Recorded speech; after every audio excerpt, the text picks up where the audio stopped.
रहा हूँ। अब तो मैं रहना अकेले पड़ी है तो समझ सकते हो आप कि भाई CPR देना स्टार्ट करा क्योंकि उन्होंने कर्टेन वर्टेन लगा देते थे। मैं चिल्लाने लगी थी, पापा कुछ हो गया ऐसे, मतलब डर के मारे, लेकिन उन्होंने रिवाइव कर लिया उनको।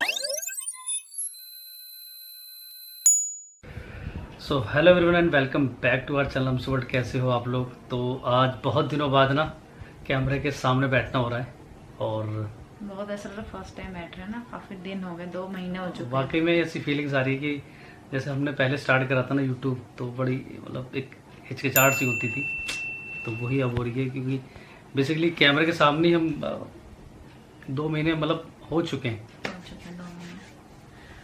काफ़ी सारे लोग हो सकता है पहली बार देख रहे होंगे और काफ़ी सारे लोगों को पता भी है ऑलरेडी कि क्यों हम 2 महीने से गायब थे।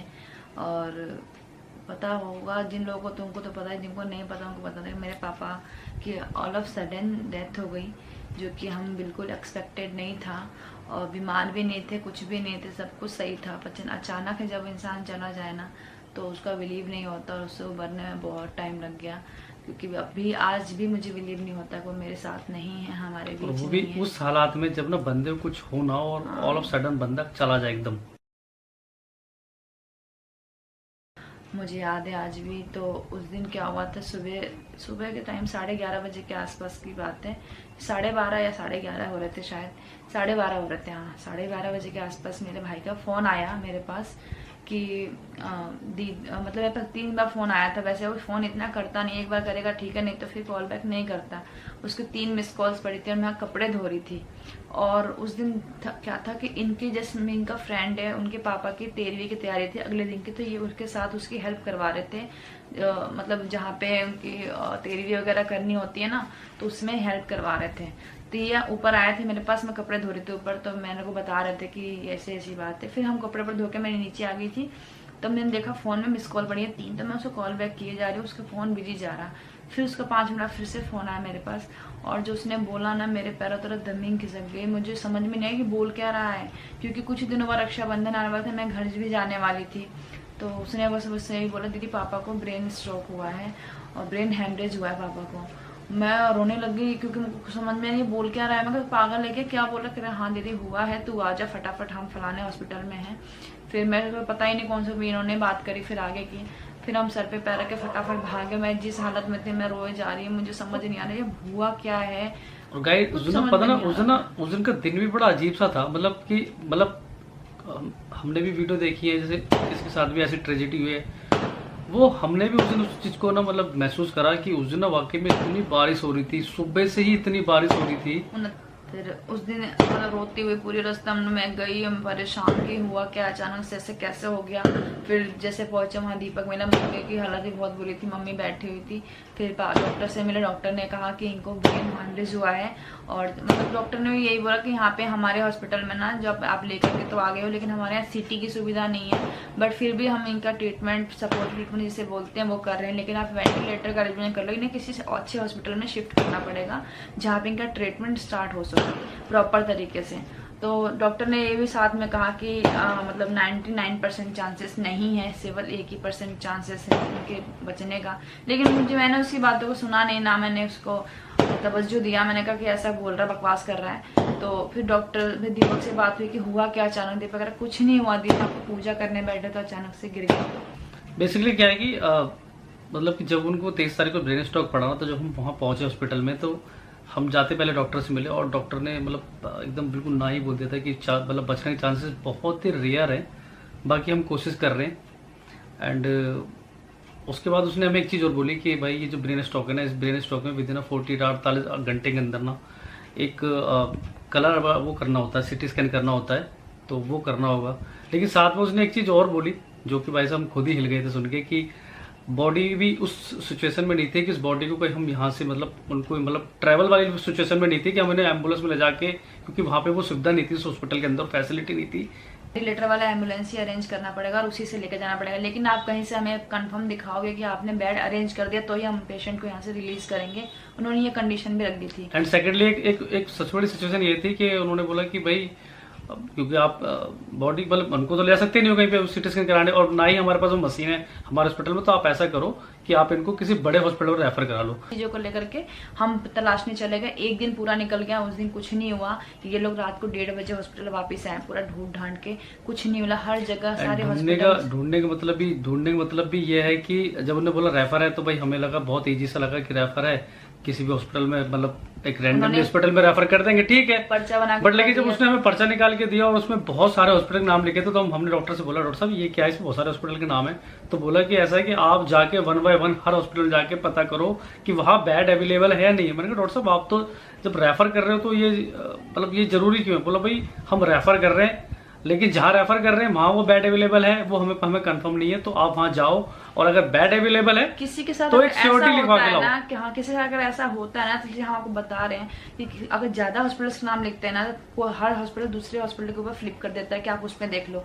हमेशा रेफरेंस एक हॉस्पिटल का लेके जाना कभी भी जाओ तो, ताकि उस हॉस्पिटल में जाओ तो हॉस्पिटल वाले ले रहे। हमेशा तो यही हुआ कि उन्होंने 5 हॉस्पिटल के नाम लिखे थे, 5 हॉस्पिटल जीवी 5 से भी ज्यादा थे बल्कि। हाँ, और ऐसे उन्होंने एक दूसरे के ऊपर डालते चले गए कि इस वाले मिल जाओ इस वाले। उस दिन करते करते वो एक दिन और निकल गया, यानी कि 23 को उनको स्ट्रोक पड़ा, 24 निकल गया, 25 वाला दिन आ गया। और वो मोमेंट इतना मैं बता नहीं सकता कि इतना पेनफुल मोमेंट था ना, शायद मैं अपनी लाइफ में कभी नहीं भूलूंगा।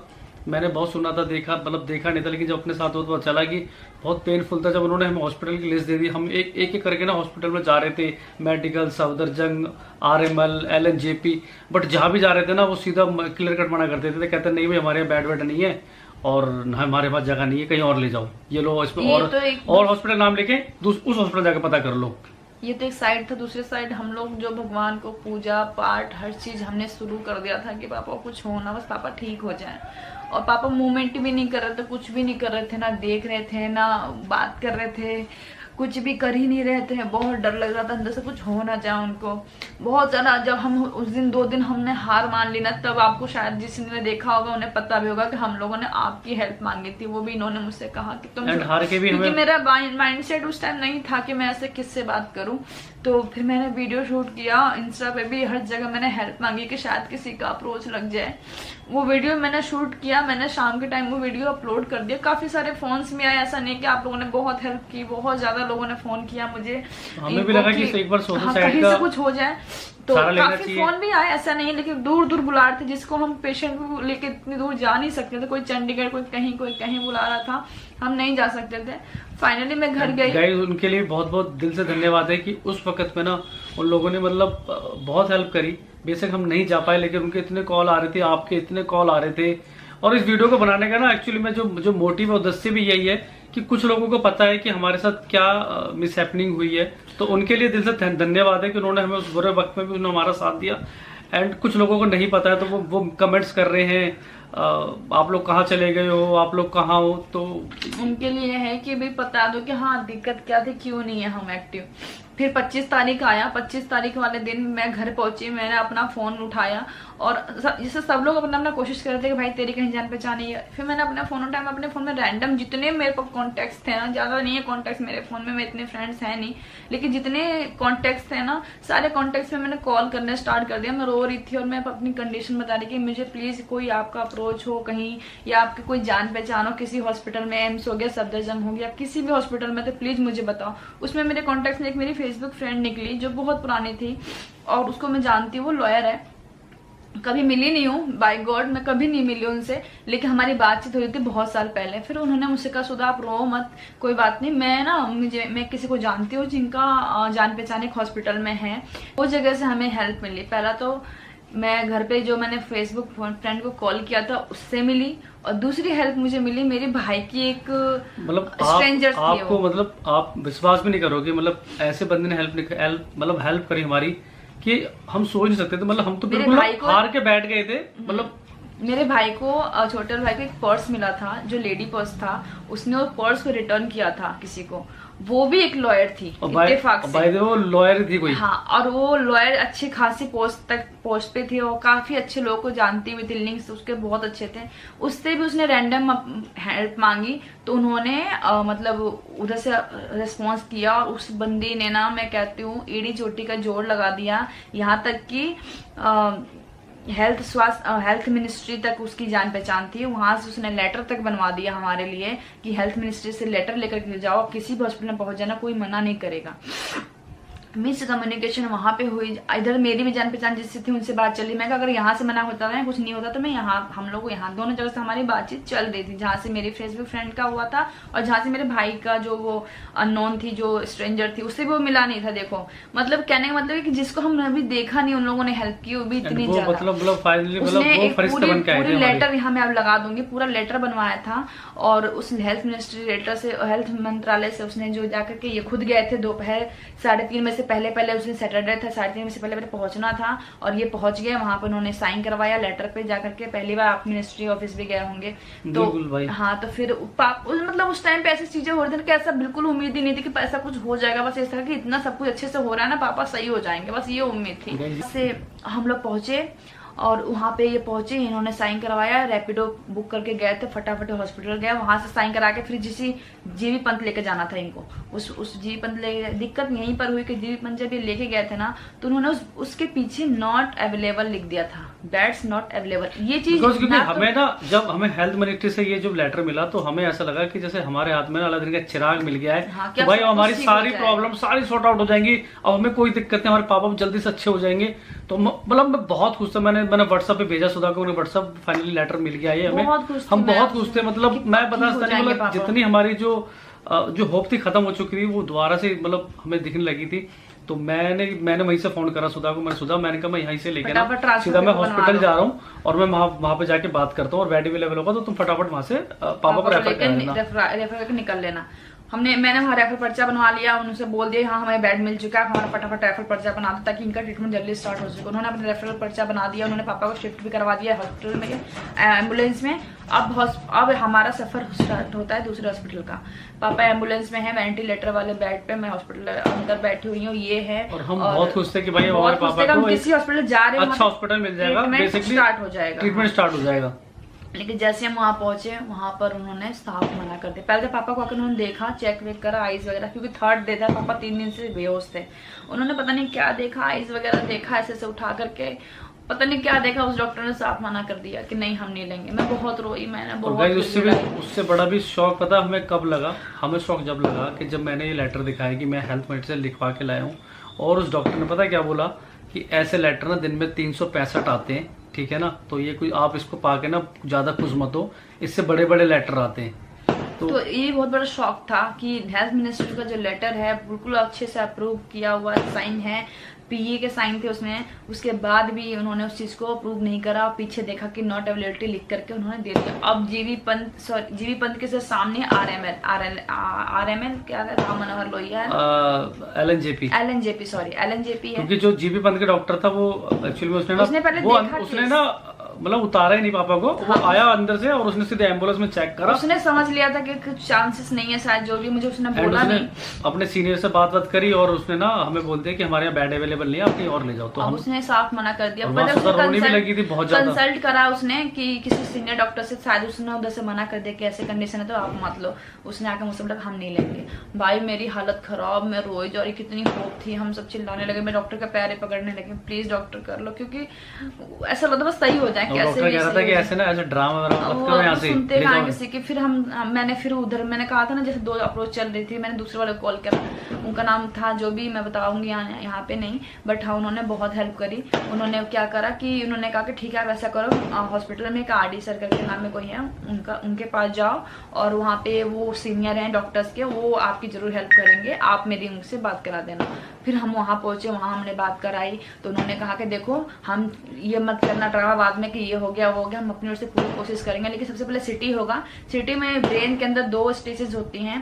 पहले स्टेज में अगर होंगे तुम्हारे फादर तो हम उनका ट्रीटमेंट यहाँ पर है, दूसरे स्ट्रोक में अगर होंगे तो यहाँ पे उनका ट्रीटमेंट नहीं है। मेडिकल लैंग्वेज मुझे इतना नहीं नॉलेज है। एक चीज बीच में और बोलना चाहूंगा कि मतलब इन बिटवीन जो हमने चीजें फेस करी, इस चीजों से ना बहुत सारी चीजों से ना एक कहते हैं सच्चाई से रूबरू हुए कि आज भी स्टिल हॉस्पिटल में अगर आपकी कोई जैक है, कोई अच्छी जान पहचान है तो आपका ट्रीटमेंट हो जाएगा। और अगर आप एक कह लो नॉर्मल या एक कॉमन आदमी बन के जा रहे हो ना, मैं कह रहा हूँ कि आपको कुछ नहीं है, मतलब आप समझ लो कीड़े मकोड़े। क्योंकि एक तरफ सुधा ने अपने ये जितने तो भी आपको बहुत शॉर्टकट बता रहे ये हैं। बहुत शॉर्टकट बता रहे हैं, क्योंकि एक तरफ सुधा ने अपने लिंक लगा, जो भी लिंक थे उस लिंकों से बात कर रही थी, और इधर हम एक कॉमन मैन बन के हमने जीबी पंच से पापा को एम्बुलेंस से ही ट्रांसफर कराया एलएनजेपी में।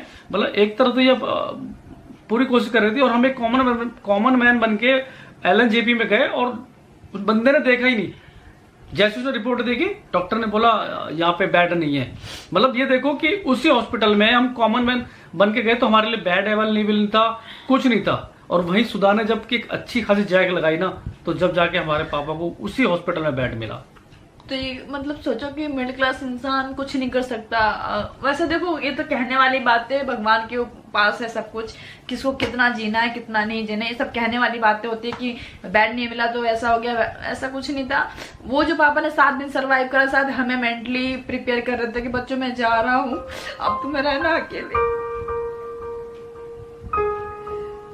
क्योंकि हर एक डॉक्टर जितने भी हॉस्पिटल जा रहे थे ना, वो यही बोल रहे थे कि बचने के चांसेस ना बहुत ना के बराबर है, बहुत ना के बराबर। तो बट लेकिन उस टाइम हमने बहुत हिम्मत दिखाई। अब जितनी हिम्मत हमने वहाँ दिखाई ना, उसके बाद उतनी टूटी पड़ी है। तो समझ सकते हो आप कि भैया एक लड़की के लिए ना कोई सुपर हीरो नहीं होता, सिर्फ उसका जो फादर होता है ना, वो सुपर हीरो होता है। कहने वाले कहते होंगे ये है वो है, लेकिन फादर से ज़्यादा ना सुपर हीरो कोई नहीं होता भाई, लड़की के लिए खासकर। फिर हमने बहुत पूजा पाठ की, आपको क्या बताऊं, हमने पूरी जिंदगी में इतनी पूजा पाठ नहीं करी होगी जितनी पापा के लिए 7 दिन में उस दिन कर दिया हम लोगों ने। बहुत मम्मी, मतलब रोड पे एक छोटा सा मंदिर था, मैं वहां रोज हनुमान चालीसा पढ़ती थी 7-7 बार, जा जाके रोते हुए कि पापा ठीक हो जाए, बस ठीक हो जाए। और ये बहुत सारी चीजें थी जो हमने की बेड मिलने के बाद भी, कि ठीक हो जाए बस। पापा मेरे 5 दिन तक हॉस्पिटल में थे वहां पे।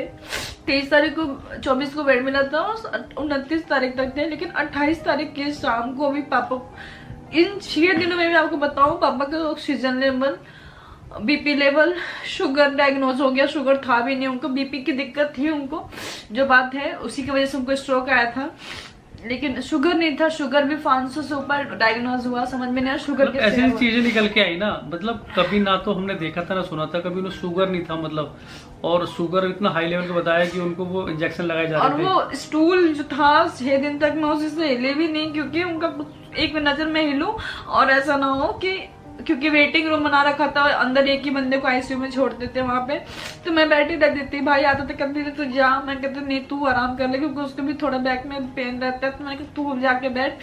ये भी वहीं रहते थे, तो मैं अंदर रहती थी, क्योंकि मुझको डर लगता था कहीं जाए और इनको कुछ, मतलब कुछ फ्लक्चुएट हो ना हो जाए। मेरी सारी निगाहें पापा पे होती थी, कुछ तो मूवमेंट करें।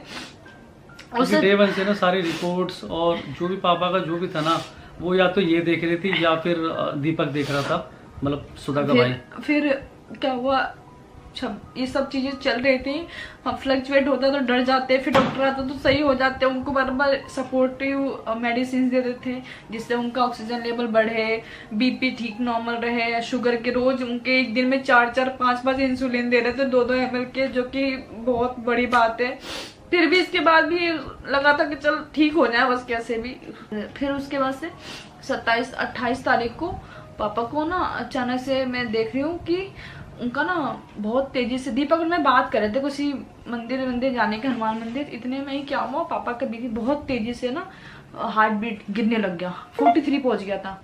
43 पहुंचते पहुंचते फिर मैं दीपक चिल्लाने लगा, डॉक्टर चिल्लाने लगा। फिर हमें उसने भगा दिया और पापा का बहुत तेजी से हार्ट बीट चला गया, बिल्कुल ही 20 तक पहुंच गया था। फिर फटाफट उन्होंने पापा को CPR देना स्टार्ट करा, क्योंकि उन्होंने कर्टेन वर्टेन लगा देते। मैं चिल्लाने लगी थी, पापा कुछ हो गया ऐसे, मतलब डर के मारे। लेकिन उन्होंने रिवाइव कर लिया उनको, तो और होप जग गई कि रिवाइव हो गया, अब ठीक हो जाएंगे। लेकिन मुझे डॉक्टर ने बोला कि देखो एक बार रिवाइव हो चुके हैं, अगर दोबारा ऐसा होता है तो नहीं हम कर पाएंगे। फिर उस दिन मैंने मम्मी को बुलाया, मम्मी आ जाओ, मतलब ऐसे नहीं बोला कि ऐसा कुछ हुआ है, बस ऐसे बोला कि मम्मी मिलने के लिए कह रही थी ना, आ जाओ। क्योंकि डॉक्टरों ने भी ना एकदम क्लियर कह दिया था कि जिसको भी बुलाना है बुला लो, कभी भी कुछ भी हो सकता है, कुछ भी हो सकता है। तो क्योंकि हम लोग मेंटली बिल्कुल प्रिपेयर ही नहीं थे, कुछ ऐसा था ही नहीं, क्योंकि अपने आप को ही हम लोग समझ में आया कि हो क्या रहा है हमारे साथ, ऐसा अचानक से सब सडनली ऐसा कुछ हुआ था, समझ में नहीं आ रहा था कि हो क्या रहा हमारे साथ। और कैसे हो गया ये, मतलब क्योंकि जरा सा भी आइडिया नहीं था कि कुछ ऐसा भी हो जाएगा, क्योंकि सब कुछ ठीक चल रहा था। यहाँ तैयारी चल रही थी सुधा की राखी में जाने की, मतलब फिर 29 तारीख को सुबह के टाइम 5:30 3:30 हो रहे थे। रात को तो मैं जाके लेट गई। मैंने कहा दीपक तू आजा, बैठ जा, मुझे जब भी दिक्कत लगे तो तू मुझे जगा दियो। तो अंदर दीपक बैठ गया था, मैं आके लेट गई। 3:20 पे मुझे ऐसा लगा कि मुझे झटका ऐसे करके हिला दिया। मैं बेंच पे लेटी थी, अंधेरा था वेटिंग रूम में। मैं भगी अंदर सीधा, मैंने कुछ सामने देखा था, अंदर सीधा भगी। 6 ने उठा दिया मुझे ऐसे, मैं झकझोर, क्योंकि थकी हुई थी तो भी मुझे नींद वींद नहीं आती थी ना, मुझे भूख लगती थी। वहां पे पता नहीं क्या हो गया था। और मैं घर भी नहीं गई थी 7 दिन तक, मेरा मन ही नहीं करता था जाने का, तो मैं घर भी नहीं गई थी। तो मैं उस दिन पहली बार दीपक को बोला, दीपक मुझको लेटना है, तू बैठ जा। तो 28 तारीख की रात को मैं 2:30 बजे जब पापा को इंसुलिन दे दिया, 12:30 1 बजे के आसपास दिया, मैं 1:30 बजे के आसपास गई। मुश्किल से 1 से 1.5 घंटा या 2 घंटा लेटी होंगी। 3:20 पे मेरी आँख खुली, मैंने अपनी घड़ी में देखा 3:20 हो रहे थे। धक्के में अंदर गई, सीधा देखा जा करके तो भाई मेरा बैठा हुआ था। मैंने कहा दीपक क्या हुआ? उसके बाद मैं कहा तू जा, लेट जा, मैं बैठी हूँ। 5:30 जैसे हुए ना, मैं वहाँ बैठे बैठे रो रही थी। यहाँ क्लिप देख सकते हो, ये मैंने क्लिप बनाई थी कि पता नहीं क्या हो रहा है। मैं पापा को दिखाऊंगी, आप होश में आए हो ना, दिखाऊंगी कि देखो हम कितना स्ट्रगल कर रहे थे पापा। इसलिए मैंने क्लिप बनाई थी, मुझे नहीं पता उठेंगे। तो पता नहीं क्यों अंदर से रोना बहुत आ रहा था उस दिन, बहुत रोना आ रहा था, क्या होगा। फिर जैसे 6 सवा 6 बजे उनकी 1 बाय 1 पल्स भी गिरने लगी, बीपी भी गिरने लग गया, बहुत तेजी से फ्लक्चुएट हो रहा था, बहुत तेजी से गैप में फ्लक्चुएट हो रहा था। मैंने डॉक्टर को बोला ये इतना हो रहा है, तो उन्होंने कहा कि पंपिंग से जो देते हैं ना ऑक्सीजन, वो देना स्टार्ट कर दिया मैनुअली। तो वो जब भी दे रहे थे ना, उनकी बॉडी होल्ड नहीं कर रही थी। फिर मैंने डॉक्टर से लिया, मैं क्या बुलाऊं, मैं देती हूँ डॉक्टर प्लीज मुझे करने दो। मैं बार बार तेजी से दूं, जैसे वो बढ़े फिर अपने आप होल्ड छूट जाए उनका, फिर वो नीचे आ जाए। तो डॉक्टर ने भी मतलब कहते हैं ना, देख के रहते कंपाउंडर की भाई फालतू का वो मेहनत करना बेकार है, ऐसा। मेरे भाई ने पहले ही सुन लिया था कि कुछ ऐसा होने वाला है, लेकिन मुझे आइडिया नहीं था कि उस दिन वो आखिरी दिन था। 6:30 पौने 7 बजे पापा का जो बीपी हार्ट बीट था वो भी गिरने लग गया धीरे धीरे। फिर डॉक्टर को चिल्लाने लग गए, डॉक्टर प्लीज आइए। वो सो रही थी, 6:30 हो रहे थे, सो रही थी वो।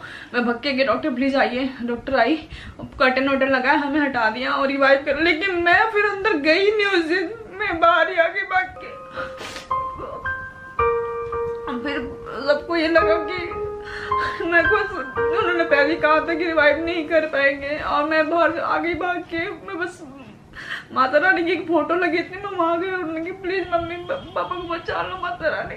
लेकिन मैं अंदर दोबारा गई नहीं, क्योंकि मैंने वो 7 दिनों में इतने सारे लोगों को जाते देखा, बंद के जाते देखा कि विश्वास नहीं होता कि अगर पापा को हम ऐसे लेके जाएंगे। और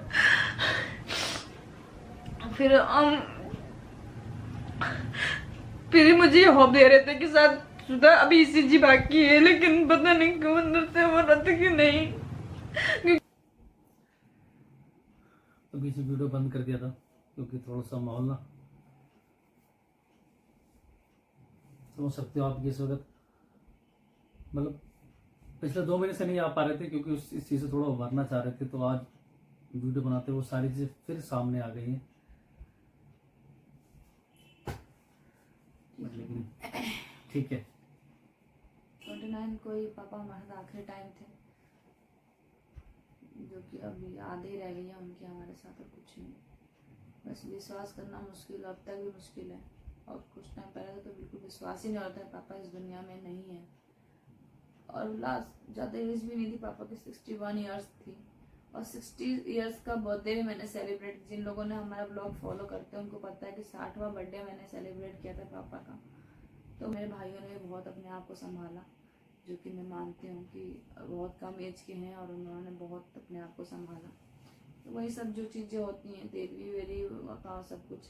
मैं पूरे बहुत टाइम बाद घर आई थी यहाँ पर, और यहाँ आके भी मुझे ऐसा लगता था कि मैं वहीं जाके रहूँ, मेरा मन ही नहीं लगता था बिल्कुल भी। उसी बीच मुझे पैनिक अटैक भी आने लग गए थे, मुझे सांस नहीं आती थी, दिक्कत होने लगी थी। तो चाची वाची ने और मम्मी ने सबने एक दफ़ा समझाया मुझे कि बच्चे हैं, अपनी फैमिली भी देखनी है तुम्हें, ऐसे इतना ज़्यादा इंटेंस तरीके से डूबोगे ना दुख में तो फिर उभर नहीं पाओगे। तो चीज़ें भी फिर ये जो पैनिक अटैक की दिक्कत है ना, मुझे पता नहीं था क्यों होता है, कैसे होता है, बट ये फील बहुत गंदा होता है। सांस आनी बंद हो जाती है, ऐसा लगता है कि कहीं से सांस आ जाए, बहुत गंदा वाला होता है। जिसको होता होगा उनको पता होगा कितना गंदा पैनिक अटैक आता है।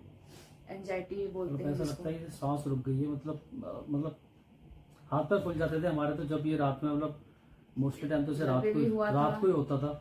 और घर पे हुआ था, उसके बाद यहाँ भी 2-3 बार हुआ। तो मैंने खुद भी अपने आप को थोड़ा सा भजन वजन लगा करके और थोड़ा सा चीज़ों को थोड़ा सा माइंड डाइवर्ट करने की कोशिश की। लेकिन मेरा वीडियो बनाने का बिल्कुल भी मन नहीं करता था, बिल्कुल मन ही नहीं करता था। लेकिन काफ़ी सारे लोगों के कमेंट्स जब इन्होंने मुझे पढ़ाए कि देखो इतने सारे लोग हैं, और जिस दिन हमारे 1 लाख सब्सक्राइबर कंप्लीट हुए ना, उस दिन भी इन्होंने मुझे बहुत समझाया कि क्या करते हैं यार सुधा, देख 1 लाख लोग हो गए हमारे साथ जुड़ चुके हैं। तो शायद अभी भी कैमरे के सामने नहीं आ पाते, क्योंकि आप में से बहुत सारे लोग ऐसे हैं भाई जिन्होंने मतलब एक मोटिवेशनल मैसेज छोड़े हैं कि भाई ठीक है, सबके साथ होता है, लेकिन जिंदगी जीने का नाम है तो आगे बढ़ो। क्योंकि देखो अपना गया शायद उसका कोई मतलब उसका जख्म कोई ना भर पाए, लेकिन भाई हम भी आपकी फैमिली से हैं, हम भी आपकी फैमिली के मेंबर हैं, हमारे लिए तो आओ दोबारा से कोई बात नहीं, ज्यादा नहीं, थोड़ा थोड़ा शूट करो, लेकिन यार हमें पता तो चले एक्चुअल में हो क्या रहा है आपके साथ। क्योंकि पिछले 2 महीने से ना कुछ पता ही नहीं चल पा रहा हमें कि आप कहाँ हो, क्या हो रहा है। तो मैंने भाई इसको बताया कि मैंने कहा यार स्टार्ट करते हैं, ठीक है, ज्यादा नहीं बनाएंगे, थोड़ा थोड़ा बनाएंगे। अपने जो भी हमारी यूट्यूब की फैमिली है मतलब कभी कभी थोड़ा थोड़ा अपडेट से देते रहेंगे, क्योंकि अभी उस कह सकते हो उस मेंटल सिचुएशन में नहीं है कि यार अभी मतलब वीडियो बनाने स्टार्ट करें या सब कुछ भूल जाए। क्योंकि अभी भी टाइम मतलब लगेगा, चीजों को थोड़ा टाइम हो चुका है तो थोड़ा और टाइम लगेगा। भूल तो आपको खुद भी नहीं शायद था कि, बट जहाँ भी हो बस खुश रहें। और सच्चाई तो ये है कि आज हमारे बीच में है नहीं, और इस चीज का बिल्कुल भी मतलब यकीन ही नहीं कर पाते कि यार वो है नहीं। मतलब अभी भी ऐसा लगता है कि शायद कोई फोन आएगा, या एक उनकी मतलब एक उनके अंदर एक बहुत अच्छी चीज थी कि सुबह जब भी रह के आती थी ना, मतलब 2 दिन 4 दिन 5 दिन मतलब जैसे भी लगता था, और जब भी वो उसके बाद फोन करते थे, मतलब रह के आने के बाद जब घर आ जाती थी, चाहे वो सेम डे कॉल करे या नेक्स्ट डे कॉल करे, तो वो यही कहते थे कि बेटी अब कब आएगी। तो मैं कहता था यार अभी तो रह के आई तुम, और फिर पूछ रहे कब आएगी। तो ये सारी बातें हैं जो भूले नहीं भुलाई जाती हैं। खैर जहाँ भी है वो सही रहे बस। और ऐसा लगता है करने की बात है, मैं उसमें दिमाग से कुछ निकलता नहीं है। शायद हॉस्पिटल का टाइम ज्यादा देखा था उनको स्ट्रगल करते समय, क्योंकि उनको सुइयां लगाना, सुइयां चुभोना, ये सब चीजें बहुत याद आती है मुझे। बहुत सी चीजें जो हर चीज नहीं बता सकती, वहाँ पे बहुत सारे उनके बहुत मतलब हॉस्पिटल की जो चीजें होती है ना, आपको भी आइडिया होगा जो रहा होगा, वो नींद भुलाए भूलती है, क्योंकि आंखों के सामने सब कुछ हो रहा होता है ना, तो वो चीजें, वो मशीन है, वो चीजें सब कुछ नहीं भुलाए भूलता है। बट टाइम लगेगा, हो जाएगा। और बस ये है कि जितना जी सकते हो ना अपनों के साथ, पर ये हमारे लिए भी है कि भी जितना अपनों के साथ जी सकते हैं जी लो। कुछ नहीं पता टाइम का, कुछ नहीं पता टाइम का भाई, कुछ नहीं पता मतलब कब बुलावा आ जाए या सबके साथ रहो। बस ये है कि जितना टाइम अपने माँ बाप के साथ बिता सकते हो बिताओ, चाहे कोई भी हो। सबके माँ बाप अच्छे होते हैं, फिर माँ बाप के साथ टाइम स्पेंड करो जितना कर सकते हो। आज है वो है, कल नहीं होंगे, ये फैक्ट है। और अब भी मैं पापा के बाद मम्मी है, तो मम्मी के साथ जितना टाइम स्पेंड कर सकते, मैं तो बाहर ही ढूंढती हूँ जाने के घर। अब कितनी कम से 7-8 बार तो मैं होके भी आ चुकी हूँ, इसी बीच में ही चक्कर लग चुके हैं मेरे 7-8, और फिर से चलिए गाइस चलते हैं। टाइम भी ज्यादा ओवर हो गया है। रात में शूट कर रहे वीडियो, क्योंकि बहुत सारे कमेंट्स अभी भी हमने पढ़े, तो हमने सोचा कि चलो हम अभी शूट कर लेते हैं। क्योंकि यार लोग काफी मैसेज कर रहे हैं यार, किसी को कुछ पता ही नहीं है, काफी लोगों को पता ही नहीं है। और काफी लोग के कमेंट्स में ना कुछ लोगों ने रिप्लाई भी किए हैं कि भाभी के फादर के साथ ऐसा हो गया, तो उस पर भी काफी सारे लोग कमेंट कर रहे हैं कब हुआ, कैसे हुआ, ये भी पढ़ रहे थे हम। तो अब सबको आई थिंक सबको जवाब मिल चुका होगा क्या हुआ, कैसे हुआ। तो फिलहाल इतना ही है, चलिए good night, bye bye, good night and take care.